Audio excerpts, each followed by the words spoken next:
Mesdames, Messieurs, bonsoir et bienvenue au 20h. Un seul titre, célébration de la journée internationale des personnes vivant avec handicap. La ministre déléguée aux personnes handicapées plaide pour la promulgation de la loi organique portant protection des personnes vivant avec handicap. Et puis un invité dans ce journal, Rigobert Kouta.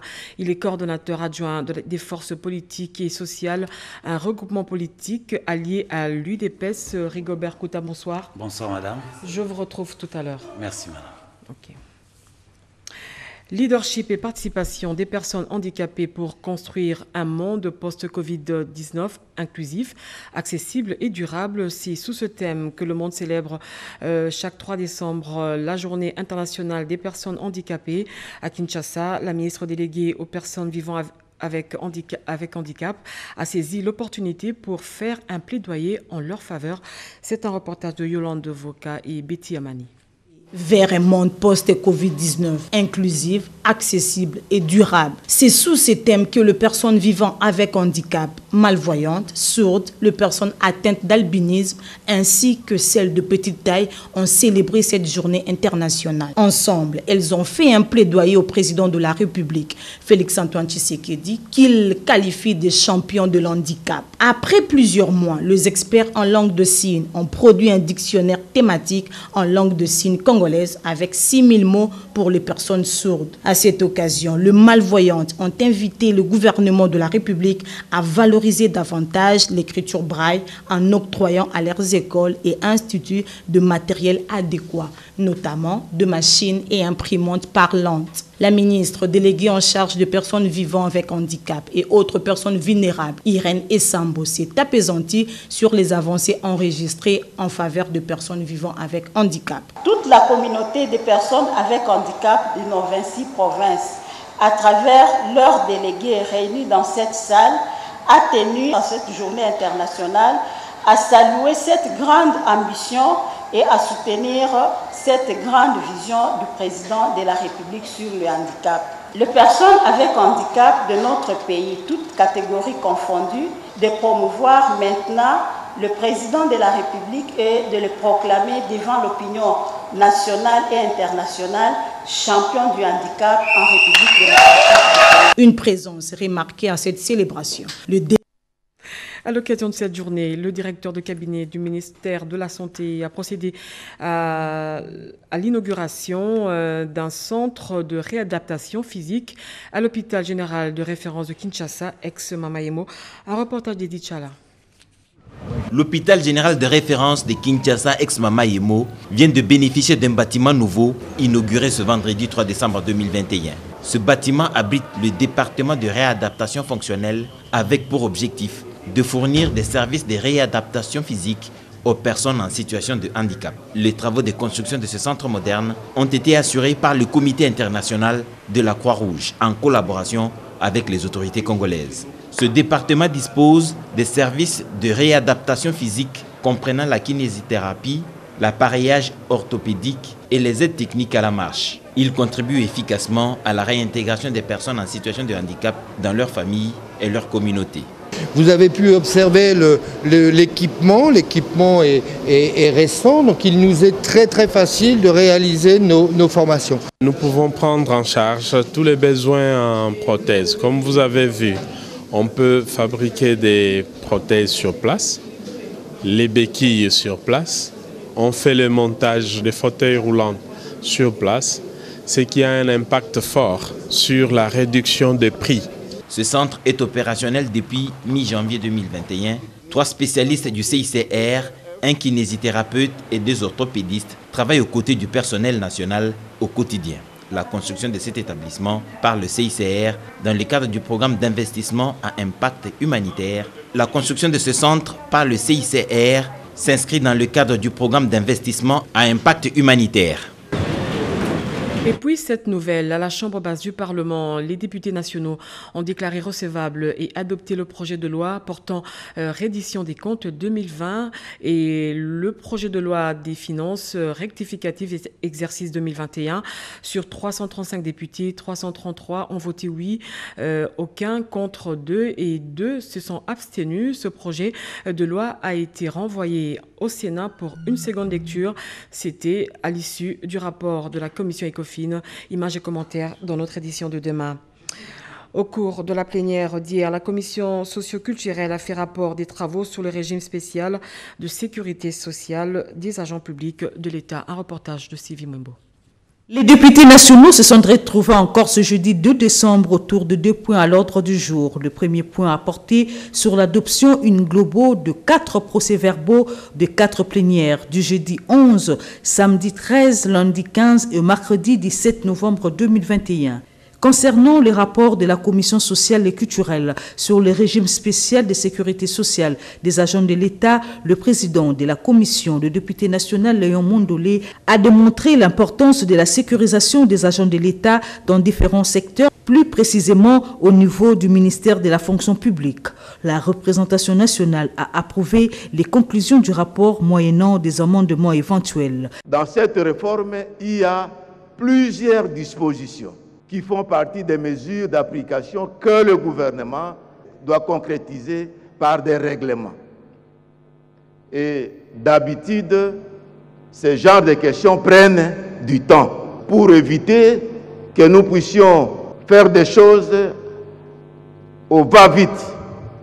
Nous avions donné au gouvernement 12 mois pour apprêter, préparer toutes les mesures d'application, toutes les dispositions réglementaires qui vont faciliter l'application de cette réforme qui, du reste, est complexe et trop technique. Et pour faciliter la compréhension, il faut que les mesures d'application soient apprêtées et à temps. Elle dispose de 3 jours pour un examen approfondi. À Belgrade, où il séjourne depuis quelques jours, le vice-premier ministre, ministre de l'Intérieur et Sécurité, a visité les installations de l'unité spéciale de la police. Selon Daniel Asselo, il y a de quoi s'inspirer pour la promotion des bonnes pratiques au sein de la police nationale congolaise. José Baitombo pour le reportage.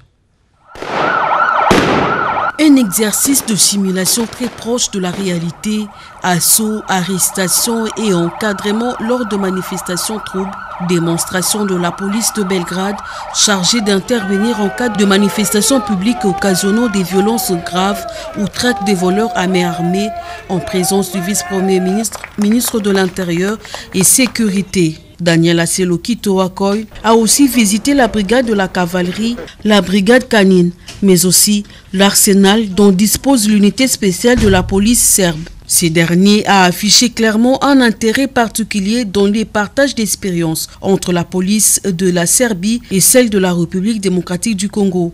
L'unité spéciale de la police serbe, c'est plusieurs années d'expérience dans la protection de personnes et leurs biens, et la République démocratique du Congo peut tirer 2 éléments pour plus d'efficacité. Il y a de quoi s'inspirer pour la promotion de bonnes pratiques au sein de la police nationale congolaise.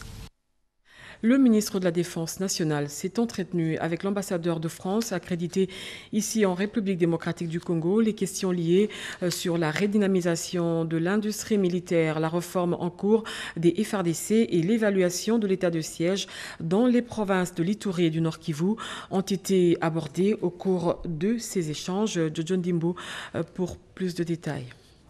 Un séjour dans une ville pourtant réputée touristique, pas de tout repos. C'est celui que passe à Goma, le ministre de la Défense nationale et ancien combattant, depuis plusieurs jours. C'est là, dans le cadre de la mission d'évaluation de l'état de siège qui court depuis 6 mois dans la province du Nord Kivu. En même temps, la diplomatie militaire s'invite avec l'audience accordée à l'ambassadeur de France en RDC, lui aussi, hasard de calendrier, en séjour dans la ville volcanique. Au menu de leurs échanges, le tour d'horizon des coopérations bilatérales militaires entre Kinshasa et Paris. Le ministre Kabanda a fait part aux diplomates français d'un certain nombre de ses propres initiatives aux projets qui lui tiennent à cœur, entre autres, et dans les contextes des réformes en cours des FARDC, la mise en place de l'industrie militaire par la production des armes et munitions, mais aussi sur le plan agricole, la création d'un petit institut scientifique pour formation des cadres militaires divers. Dans le même ordre d'idées, le ministre de la Défense nationale a sollicité l'appui de la France concernant la formation des officiers médecins congolais en matière de la médecine aéronautique. L'occasion faisant le larron, l'homme d'État français en a profité pour demander au ministre Kabonda ce qu'il en est de l'évolution de l'état des sièges dans le Nord Kivu. Kofi Olomide est en visite de compassion dans la province du Nord Kivu. Il était allé compatir au malheur qui frappe les populations de Béni, meurtries par les affres des guerres récurrentes perpétrées par les groupes armés dans cette partie du pays. Le président du quartier latin a aussi salué l'état de siège décrété par le président de la République, Félix-Antoine Tshisekedi, dans les deux provinces et s'inscrit en faux contre les médias qui disent qu'il n'y a pas de vie à Béni. Un reportage de Jessica Bassele. Béni, situé dans la province du Nord Kivu, connu par des atrocités et insécurité, donnant l'image d'une ville sans vie. Venu pour compatir et soutenir la vision du président Félix Tshisekedi, le chef de l'État instaurant l'état de siège pour mettre fin aux attaques rebelles, l'artiste musicien Kofi Olomide Dimopao constate l'existence d'une vie humaine, de bâtisses et tant d'autres. Bref, il y a bel et bien une vie à Béni. Guest house oyo, hôtel oyo, Albertine, ya kitoko piscine. Naba bambila kitoko oyo. Naba lemposo. Nzoka eza na Béni. Biso ba yebisa biso awa tokutaka banguma, balion. Babona pona nga vraiment. Pour le patron du groupe Quartier Latin, outre l'usage de balles et munitions pour buter d'ailleurs l'ennemi de la paix, l'utilisation de certains mots constitue une forme de soutien à la population et aux autorités locales. Je voulais dire à mes compatriotes de Béni qu'ils ont un soldat de plus, mais pas n'importe quel soldat. Parce que, vous savez, il n'y a pas que les balles, il n'y a pas que les fusils. Par les mots, on peut aussi régler les guerres. Accueilli dans une ambiance de convivialité, de propos de l'artiste musicien Antoine Agbepa Mumba, dit Kofi, le Quadracoraman clôt le débat de ceux qui estiment que la ville de Béni serait un 10 heures pour une vie humaine, un nouveau narratif à inscrire dans le cadre du soutien au FRDC, Bendele et Koyate.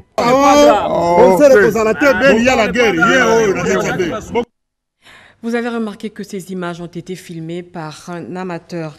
Et puis ordonnance numéro 21/090 du 3 décembre 2020 portant prorogation de l'état de siège sur une partie du territoire de la République démocratique du Congo. Le président de la République ordonne, article 1, est prorogé pour une période de 15 jours, prenant cours le 3 décembre 2021. L'ordonnance numéro 21/015 du 3 mai 2021, telle que complétée à ce jour, portant proclamation de l'état de siège sur une partie du territoire de la République démocratique du Congo.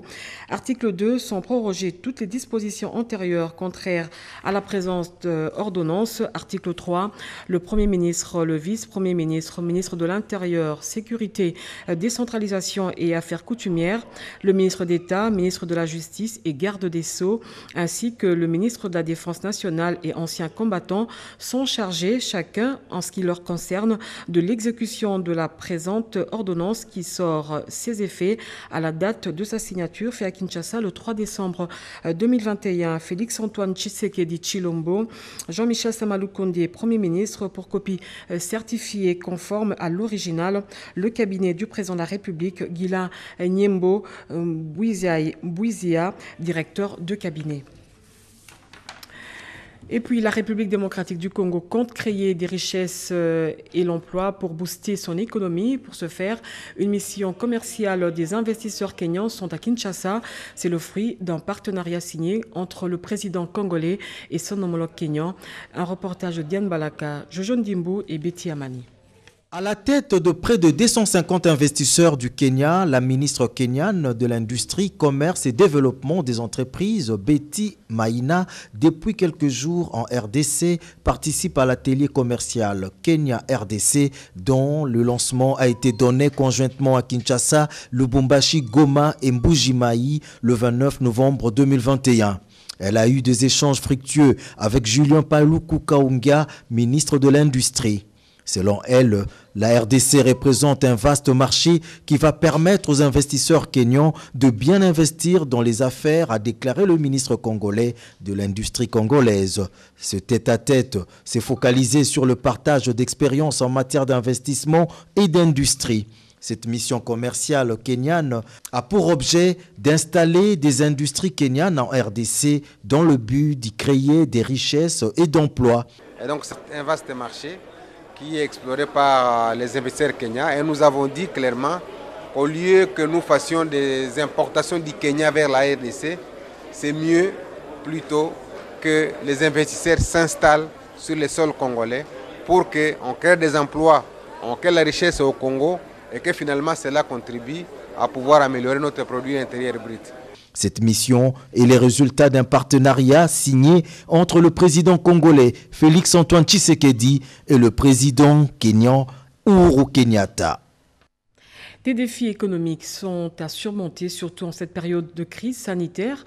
La Fédération des entreprises du Congo a tenu son assemblée générale ordinaire, au cours duquel la situation économique du pays et les perspectives à venir dans le cadre d'une relance économique après la Covid-19. Cédric Elena pour le reportage. Exercice 2020 sur le plan économique, plombé par la crise sanitaire qui n'en finit pas.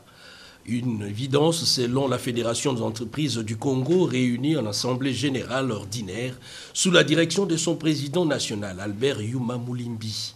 De ce fait, Albert Yuma sollicite l'appui du gouvernement au monde des affaires pour une parfaite collaboration.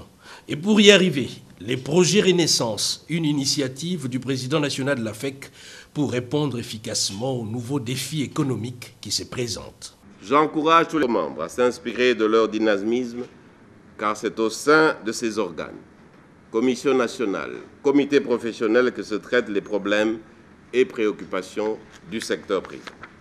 En termes de perspectives pour 2021 qui tend à sa fin, les nouveaux variants de la Covid-19 ont suscité des inquiétudes, mais avec la découverte des vaccins contre la pandémie et la généralisation de leur administration, on peut avoir quelques motifs d'espoir quant au rétablissement des équilibres mondiaux à court et moyen terme. Au niveau national, les projections macroéconomiques faites situent le taux de croissance pour l'année 2021 autour de 3,5%, au regard du comportement de notre économie face à l'évolution de l'économie mondiale. Dans ces grandes lignes, le projet Renaissance d'Albert Yuma porte les aspirations du monde des affaires tenant compte des attentes légitimes du gouvernement de la République, notamment dans le renforcement de l'administration de la FEC, la révision de ses statuts, la consolidation du rôle des chambres syndicales, mais aussi et surtout le choix d'une communication ouverte vers le monde, en vue tout naturellement de décliner les valeurs, la vision du patronat congolais sur les enjeux économiques. Vous le savez, le Premier ministre Jean-Michel Samaloukonde avait il y a peu lancé le programme de développement des 145 territoires à la base. Quelques mois après, le directeur général intérimaire du FONER s'est rendu dans la province du Kwango pour une visite d'inspection des routes de desserte agricole pour se faire une idée du niveau de l'exécution des travaux. Un reportage de Eurydice Toutou. Lors du lancement par le Premier ministre dans la province du Kwango du programme de développement à la base, le directeur général du FONER à la tête d'une forte délégation était à la suite du Premier ministre et de quelques membres du gouvernement. La délégation du FONER a poursuivi la visite d'inspection à Kenge. Le FONER, en sa qualité de bailleur de fonds, a visité les travaux de cantonnage manuel. Une satisfaction pour le directeur général de l'Office de voirie des dessertes agricoles pour qui l'inspection appelle la continuité. Face aux bailleurs de fonds, l'OVDA se fait le devoir de justifier le fonds reçu. L'argent que le FONER nous affectait, nous l'avons affecté à l'entretien permanent par cantonnage manuel. Vous voyez, les intervenants sont les clercs, qui sont des structures d'appui de l'OVDA. Donc c'est nous qui les formons et c'est nous qui les utilisons. À la rencontre de Georgine Selemani-Toulia, les cantonniers, contents de leur rémunération, n'ont pas manqué de remercier le bailleur de fonds. Le directeur général du FONER s'est dit satisfait face au travail réalisé par l'OVDA. Nous sommes vraiment satisfaits parce que, en regardant ces routes, on s'est dit qu'il y a eu un travail qui a été abattu. Plus question de passer des jours sur le tronçon de 46 km. On peut désormais parcourir ce tronçon en quelques heures. Le ministère des Finances a organisé un atelier de 2 jours au cours duquel les experts comptables ont été formés sur la fiscalité, la comptabilité et l'audit des entreprises dans le secteur minier et pétrolier. Un reportage de Jacques Chiboabois et Junior Bonyoma. Sous le thème « Comptabilité dans les secteurs miniers et pétroliers », ce séminaire de 2 jours a permis à tous les experts comptables présents à s'approprier les opérations complexes et spécifiques de la comptabilité, de l'audit et de la fiscalité dans les entreprises minières et pétrolières. Béatrice Autel, cadre de cette formation de haute facture, l'expert comptable Jean-Pierre Fingou, l'un des formateurs, a clairement expliqué comment faire les opérations comptables spécifiques dans les secteurs miniers et pétroliers, ainsi que les diligences à mettre en œuvre lors d'une mission des commissariats au compte des entreprises extractives. L'inspecteur Tito Mayenda de la Direction générale des impôts s'est apaisanti sur les impôts du droit commun avec leurs particularités et les impôts spécifiques du secteur minier, notamment l'impôt spécial sur les plus-values et l'impôt spécial sur les profits excédentaires. Il a démontré comment calculer tous ces impôts. Le professeur Camille Mapoti Saya s'est focalisé sur la fiscalité pétrolière en onshore et offshore, en rappelant le régime fiscal, les obligations sociales qu'ont les entreprises pétrolières. Il a évoqué le taxe des statistiques sur la marge distribuable et des participations, ainsi que les royalties et les dividendes de l'État, sans oublier leurs différents taux applicables. C'est un bien abreuvé de la fiscalité et de la comptabilité du secteur extractif. Les participants ne s'étaient pas retenus de manifester leur satisfaction et gratitude aux formateurs ainsi qu'à l'Ordre national des experts comptables de la République démocratique du Congo au Conseil provincial de Kinshasa qui a organisé ces séminaires de 2 jours. À l'issue de cette formation, tous les experts comptables ont reçu des attestations de participation et un crédit en heures de formation pour l'exercice 2021. Le ministre des Ressources hydrauliques et électricité a eu des échanges avec les investisseurs égyptiens. Les entretiens ont tourné autour des projets de desserte en eau potable et électricité pour les provinces du Haut-Katanga, du Kasaï et du Haut-Lomami. Un reportage de Skambal et Marie Kalong.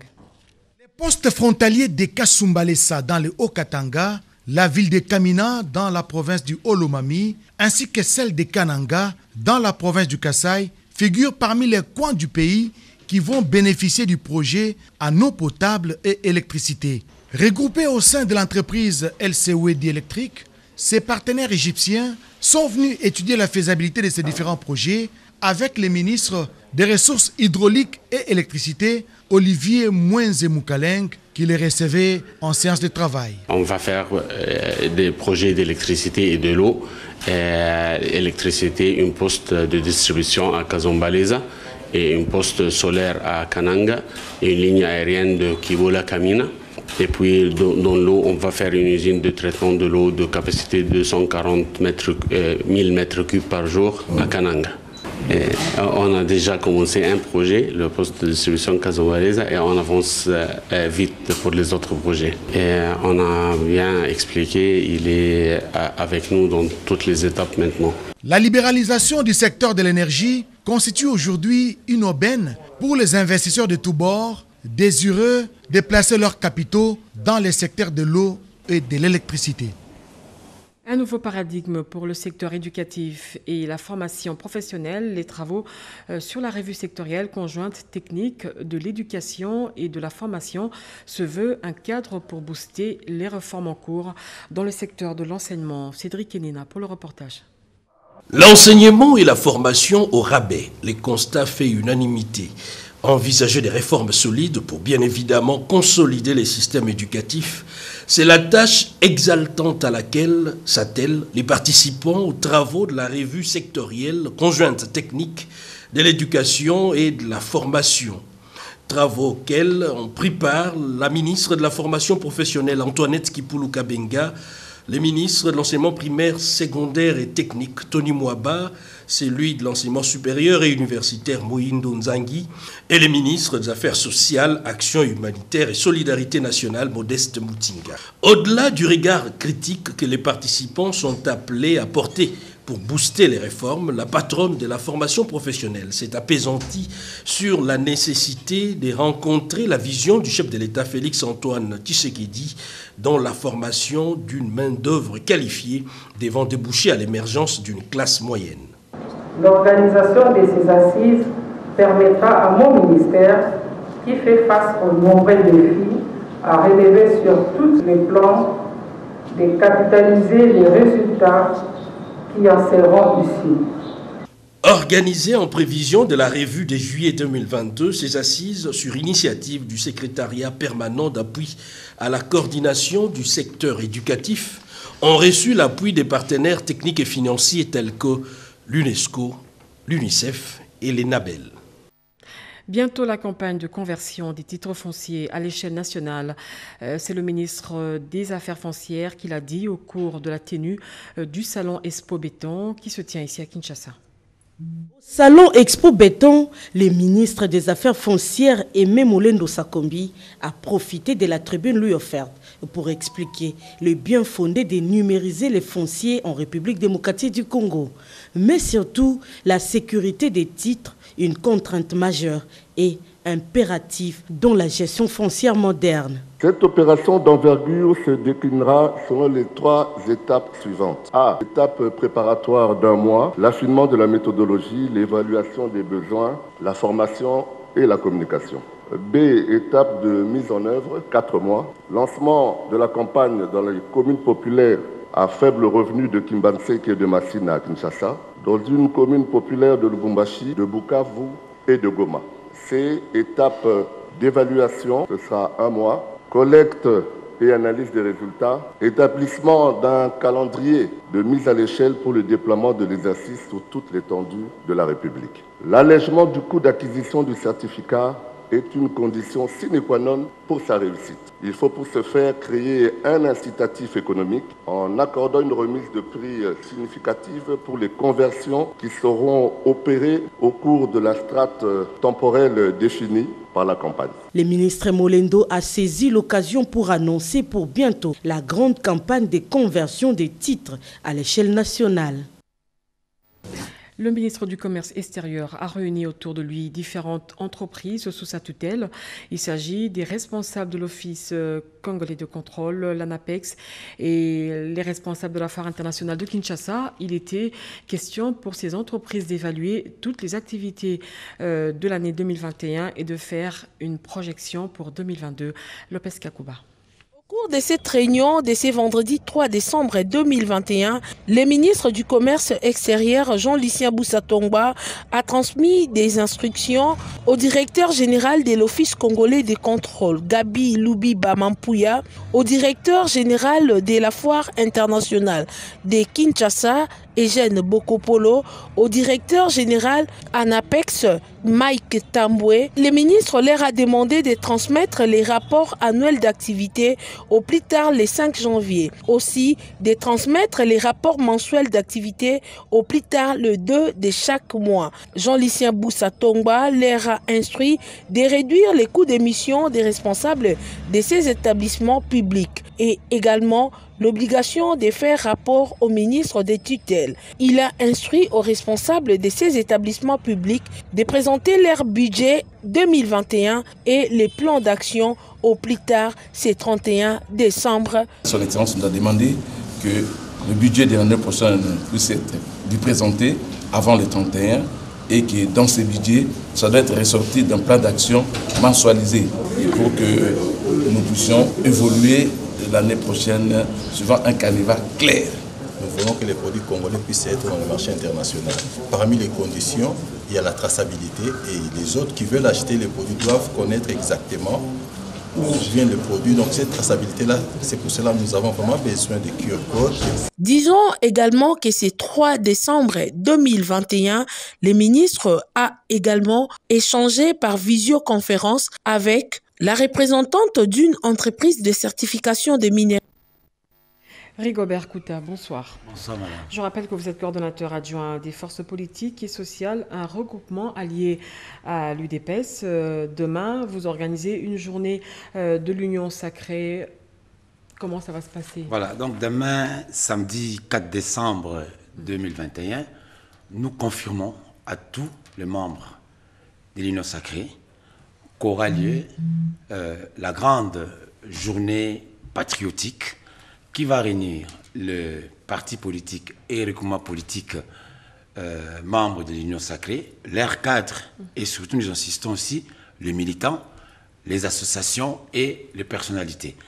Alors, la grande journée patriotique aura lieu sur le boulevard Triomphal, numéro 5, au siège des forces politiques et sociales alliées à l'UDPS. Quel est l'objectif poursuivi justement par cette journée, une journée dite de l'Union sacrée? Pourquoi l'Union sacrée? En fait, c'est une journée, certes, qui va réunir les membres de l'Union sacrée avec sa base, mais c'est surtout une journée patriotique parce que c'est une journée qui est dédiée à la patrie, avec plusieurs objectifs. Je pense que le premier objectif, car vous devez le savoir, depuis que l'Union sacrée a été mise en place, et les gouvernements mis en place, il n'y a jamais eu communion entre l'Union sacrée et la population.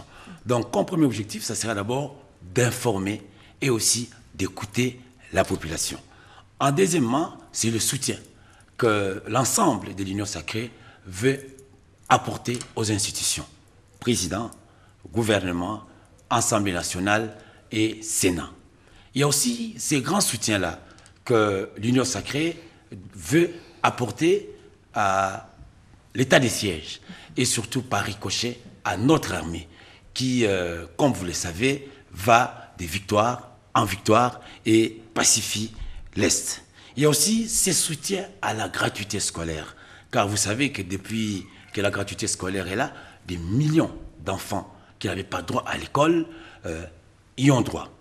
Et il s'agit aussi de consolider surtout l'unité nationale et la cohésion nationale. Enfin, nous allons démontrer aussi que l'Union sacrée est un groupement qui est en union, où les hommes et les femmes s'attendent très bien. Donc je voulais simplement dire, pour nous, pour l'Union sacrée, comme on le dit souvent, le peuple et la patrie sont sacrés. Ça sera un grand moment de communion pour la première fois entre le peuple et l'Union sacrée. Donc, comme je le disais, demain, samedi 4 décembre, à 10h, je lui dirais à 10h précises, sur le boulevard Triomphal, au siège des forces politiques et sociales alliées à l'UDPS. Merci Rigobert Kouta. Je rappelle que vous êtes coordonnateur adjoint des forces politiques et sociales, un regroupement allié à l'UDPS, le parti présidentiel. Fin de ce journal, mesdames, messieurs. Merci de l'avoir suivi. Je vous retrouve demain à la même heure et sur la même chaîne. D'ici là, portez-vous bien. Au revoir.